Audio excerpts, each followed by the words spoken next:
বেজে চলছে যুদ্ধের দামামা। ইসরায়েলি মানবতা বিরোধী আগ্রাসন এবং অবৈধ দখলদারিত্ব প্রতিহত করতে ফিলিস্তিনি মুক্তিকামী গোষ্ঠীগুলো দখলদার ইসরায়েল সরকারের বিরুদ্ধে তাদের সশস্ত্র সংগ্রাম চালিয়ে যাচ্ছে। ইসরায়েলি আক্রমণে যোদ্ধাদের মৃত্যুর প্রতিক্রিয়ায় মুক্তিকামী সেনারা শত শত রকেট বিস্ফোরকের একের পর এক আক্রমণে গুড়িয়ে দিচ্ছে ইসরায়েলি সামরিক ঘাঁটিগুলো। মারা পড়ছে ইসরায়েলি সেনারা। ৬ জুলাই শনিবার লেবাননের বিরুদ্ধে আগ্রাসনের প্রতিক্রিয়ায় অধিকৃত ভূমিতে একটি বড় ইসরায়েলি সামরিক ঘাঁটিতে হিজবুল্লাহ যোদ্ধারা নতুন করে হামলা চালিয়েছে। আর এই অভিযানে অন্তত 2 ইসরায়েলি সেনা নিহত হয়েছে বলে প্রতিবেদন প্রকাশ করেছে সংবাদ মাধ্যম প্রেস টিভি। এখন জন্ম সনদ দিয়ে খোলো বিকাশ স্টুডেন্ট অ্যাকাউন্ট। নিজের বিকাশ নিজে কর। হিজবুল্লাহ বলেছে যে তারা কিরিয়াত শমনায় ইসরায়েলি সামরিক বাহিনীর ৭৬৯তম ব্রিগেডের সদর দপ্তরকে লক্ষ্য করে ভারী ওভারহেড সহ ফালাক রকেট ছুড়েছে। এছাড়াও ইসরায়েলের ২১০তম ডিভিশনের সদর দপ্তর এবং ইসরায়েলের অধিকৃত সিরিয়ার গোলান হাইটসের কিলা বিমান ঘাঁটি লক্ষ্য করে কাতিউশা রকেটের ১০০টি সালভো নিক্ষেপ করেছে। গোষ্ঠীটি জানিয়েছে যে পরবর্তীতে তারা ফালাকের মতো ভারী ওয়ারহেড সহ অন্য ধরনের বুরকান রকেট দিয়ে লেবানন সীমান্তের কাছে জারিত ব্যারাককে লক্ষ্য করে হামলা চালিয়েছে। প্রতিরোধ গোষ্ঠী হিজবুল্লাহ জানায় যে দক্ষিণ লেবাননের ইয়হমোর, আরনুন আল শাকিফ এবং কেফার টেবনিত গ্রামগুলোতে ইসরায়েলি সামরিক দখলদার বাহিনীর আক্রমণের প্রতিশোধ হিসেবে তারা এই রকেট আক্রমণ চালায়। প্রতিরোধ বাহিনীর রকেট ব্যারাজের হামলার ফলে 2 ইসরায়েলি সেনা আহত হয়েছে এবং একটি সামরিক ভবন ক্ষতিগ্রস্ত হয়েছে বলে ইসরায়েলি সামরিক বাহিনী স্বীকার করেছে।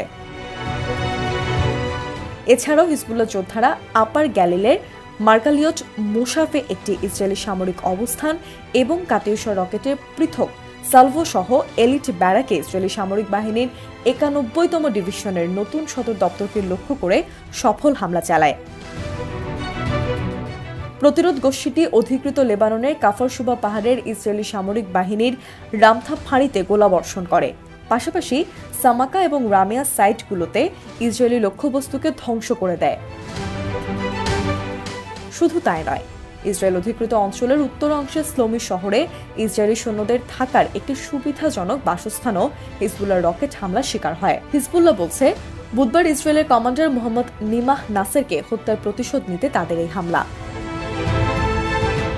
এছাড়াও বৃহস্পতিবার প্রতিরোধ গোষ্ঠী জানিয়েছে যে তারা হত্যার প্রতিক্রিয়া হিসেবে ইসরায়েলি সামরিক অবস্থান লক্ষ্য করে ২০০টিরও বেশি রকেট এবং বিস্ফোরক বোঝাই ড্রোন নিক্ষেপ করেছে। পরে বৃহস্পতিবার ইসরায়েলি সামরিক বাহিনী এক প্রেস টিভি বিবৃতিতে হিজবুল্লাহ রকেট ফায়ারে তাদের একজন কর্মকর্তা নিহত হয়েছে বলে স্বীকার করে।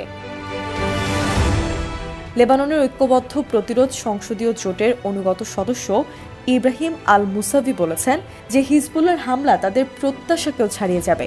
তবে হিজবুল্লাহর কর্মকর্তারা বারবারই বলে আসছেন যে তারা ইসরায়েলের সাথে যুদ্ধ চায় না।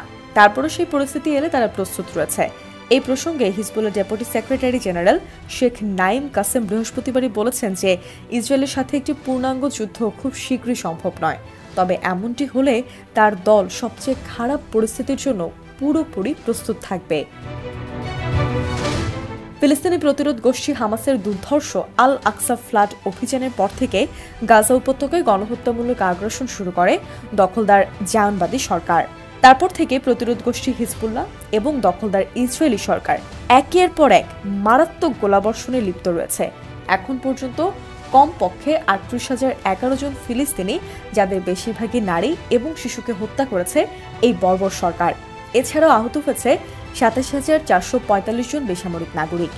যতক্ষণ পর্যন্ত তেল আবিব সরকার গাজায় তাদের গণহত্যামূলক যুদ্ধ চালিয়ে যাবে, ততক্ষণ পর্যন্ত নিজেদের প্রতিশোধমূলক আক্রমণ চালিয়ে যাবার প্রতিশ্রুতি দিয়েছে প্রতিরোধ আন্দোলক হিজবুল্লাহ।